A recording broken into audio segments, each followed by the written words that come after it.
welcome. Okay. Good to see you. Okay. So, Minister Kramp-Karrenbauer, Annegret, welcome. It is great to see you so soon after your appointment, and let me first of all congratulate you on your appointment as Defense Minister of Germany. I welcome also your strong personal commitment to our alliance, to NATO. And Germany has for many, many years been a staunch supporter of NATO, and you contribute to NATO in many different ways. Germany leads the NATO battle group in Lithuania. You are one of the lead nations in Afghanistan, and you participate in NATO's maritime operations and in many other missions and activities of NATO, including in Kosovo in the Balkans. I also welcome the fact that you have been so clear and committed to the importance of increased defense spending. We live in a more unpredictable world, and therefore we need to invest more in our security. We are faced with a more assertive Russia. We see the demise of the INF Treaty, and therefore it is a need for a strong unity in NATO to respond to the challenges we are faced with. I really look forward to working together with you, addressing a wide range of different issues, and also to discuss them later on during the lunch we will have today. One of the issues we are faced with is the situation in Afghanistan, where we see continued violence, but also new possibilities for peace. So once again, congratulations and a warm welcome to my house and to the lunch, and I look forward to working closely with you in the time that comes. Thank you. Thank you. Ja, sehr geehrter Herr Generalsekretär, lieber Jens Stoltenberg, es ist für mich eine große Freude und auch eine große Ehre, und es war mir auch ein besonderes Anliegen, dass meine erste Auslandsreise als Verteidigungsministerin hier nach Brüssel zur NATO geht. Ich weiß das sehr zu schätzen und darf mich sehr bedanken für die Gelegenheit zu einem persönlichen Austausch, den wir heute haben werden.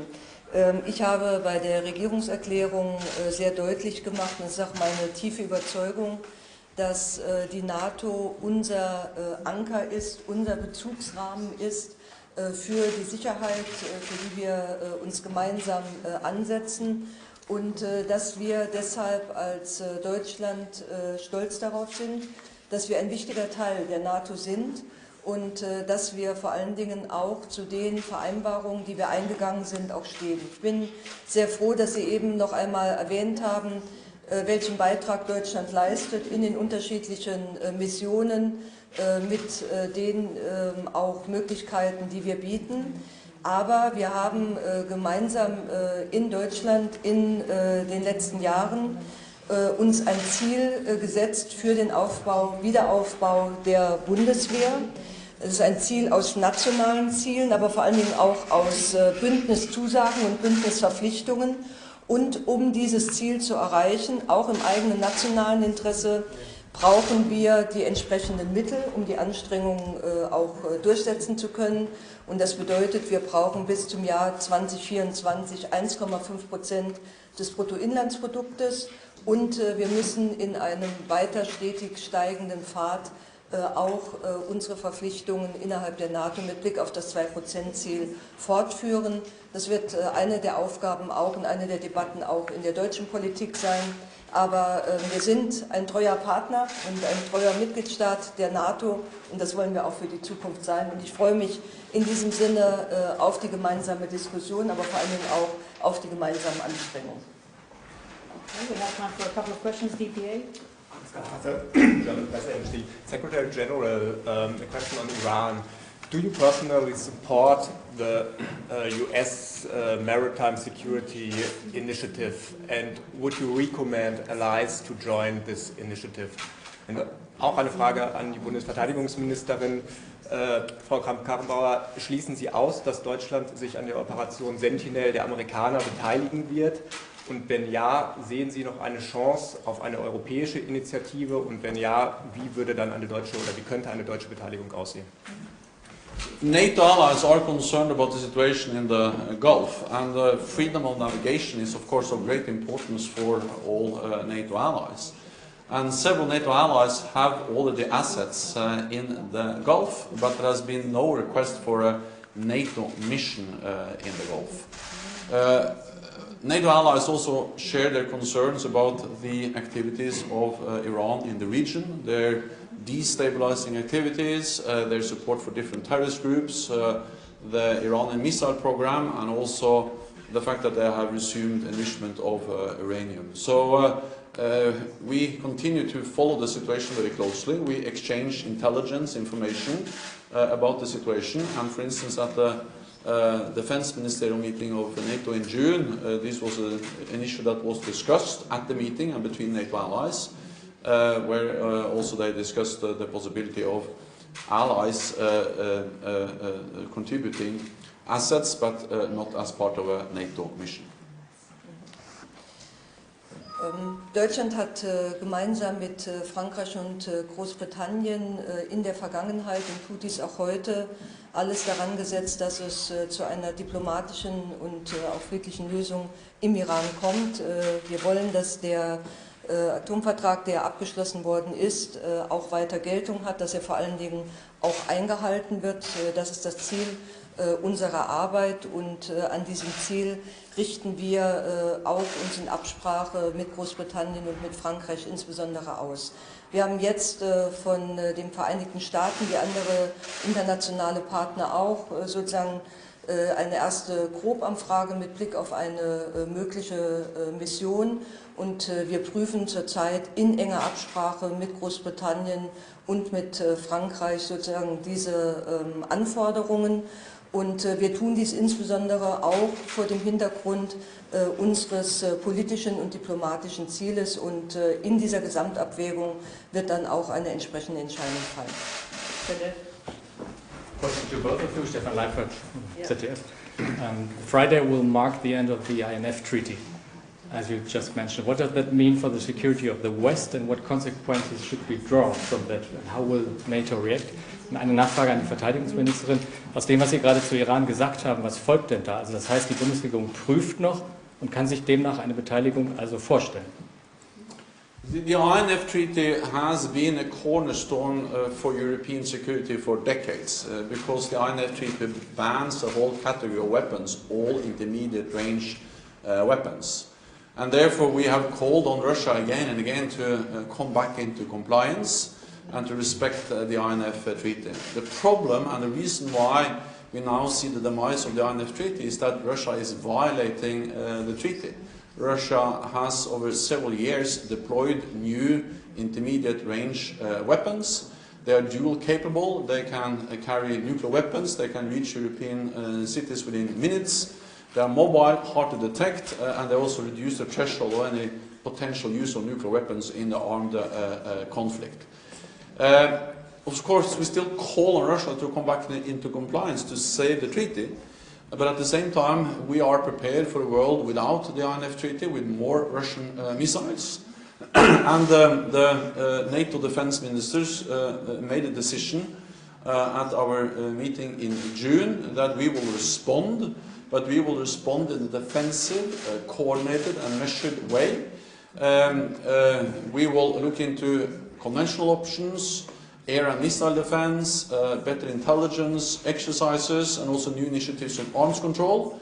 We will not mirror what Russia is doing. We don't intend to deploy new nuclear land-based systems in Europe, but of course we have to make sure that also after the demise of the INF Treaty, with more Russian missiles in Europe, we need to make sure that we continue to have credible deterrence and defense, and we will do what is necessary to maintain credible deterrence and defense.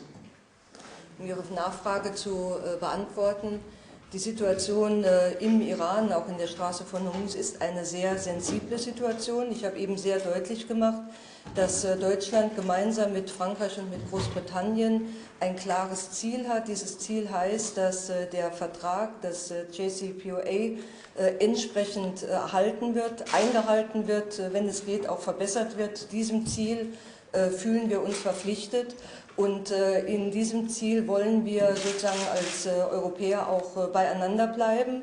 Und deswegen sind wir in enger Abstimmung mit Großbritannien, mit Frankreich, auch über die Frage, wie wir sozusagen die Anforderungen der amerikanischen Seite jetzt zu werten haben. Aber es gilt zu sagen, dass die Europäer, dass wir hier von Anfang an eine andere Auffassung hatten als die amerikanische Seite, und das wird sicherlich in die Entscheidung auch entsprechend mit einzubeziehen sein. Ich bin der kleine Radio Deutschlandfunk. I have a question on burden sharing to both of you, Frau Kramp-Karrenbauer. Wie wollen Sie sicherstellen, dass Sie 2024 das ja bereits abgestimmte Ziel von 1,5% Bruttoinlandsprodukt erreichen werden, vor dem Hintergrund der Diskussion in Ihrer eigenen Koalition in Berlin oder auch des Widerstands Ihres Koalitionspartners dort? And to the Secretary General, how optimistic are you that the new German Minister of Defense will be able to make sure that Germany will reach 1.5% GDP in 2024, maybe even 2%? Thank you. Das ist in der Tat keine einfache Diskussion, das hat man in den letzten Tagen ja auch gesehen, aber ich will noch mal ganz deutlich machen, dass die 1,5%, die wir in 2024 erreichen wollen, und die wir auch als entsprechende Verpflichtung ja an die NATO gemeldet haben, vor allen Dingen in unserem eigenen Interesse ist. Wir haben auf der Grundlage von nationalen Sicherheitsbedürfnissen, von Fragen der Anforderungen aus dem Bündnis ein Leitbild für die Bundeswehr entwickelt, darauf ein Fähigkeitsprofil. Und es gehört zur Wahrheit, wenn wir dieses Fähigkeitsprofil, so wie wir es zugesagt haben, einhalten wollen in 2024, brauchen wir 1,5% des Bruttoinlandsproduktes. Die Grundlagen dafür hat die Bundesregierung mit ihrem gemeinsamen Beschluss im Weißbuch gelegt. Das Fähigkeitsprofil wird immer wieder im Deutschen Bundestag vorgelegt und auch dort entsprechend mit unterstützt. Und insofern ist es kein Anliegen des Verteidigungsministeriums, kein Anliegen der Bundeswehr alleine, sondern es geht hier um internationale Verlässlichkeit und es geht um originäre Sicherheitsinteressen der Bundesrepublik Deutschland. Und darüber werden wir in den nächsten Monaten auch innerhalb der Koalition weiter reden und weiter verhandeln. I am confident that Germany will make good on the promises Germany and all other allies made back in 2014. We have to remember that the pledge to increase defence spending was something we all agreed at the NATO summit in Wales in 2014. This is something we do because it is in our security interests to invest more. NATO allies reduced defence spending after the end of the Cold War because then tensions went down. But when we are cutting defence spending, when tensions are going down, we have to be able to increase defence spending when tensions are increasing, as we see now. I welcome the fact that Germany has started to increase. We have seen a significant increase in German defence spending over the last years. And we have also seen the fact that Germany, as the Minister referred to, have submitted plans to NATO showing continued and that the increase will continue as promised in the national plan submitted by Germany to NATO. Let me also add that I am a politician and I know that politicians, they prefer to spend money on health, on education, on infrastructure instead of defence. And that's the reason why we reduced when tensions went down. But sometimes it is necessary to invest more in defence. And now we see new challenges, new threats, and therefore we need to increase defence spending. And I'm absolutely certain that not only Germany, but also allies, other allies, will meet the promises and the pledges they made back in 2014. Thank you very much, colleagues. This concludes this press conference. Thank you. Thank you so much. Thank you.